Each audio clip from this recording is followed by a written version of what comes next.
Ну вот, это вы виноваты. Вообще-то это ты его обидел. Вы виноваты, что он обижается как баба. Был бы мужиком, втащил бы мне в хлебало, и все. Пап, прекрати, а!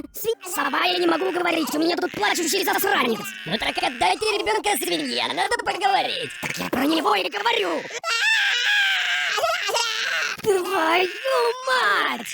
Шеф, походу он плачет, потому что хочет обратно на стол. Господи, я надеюсь, после удара он не станет таким же тупым, как ты.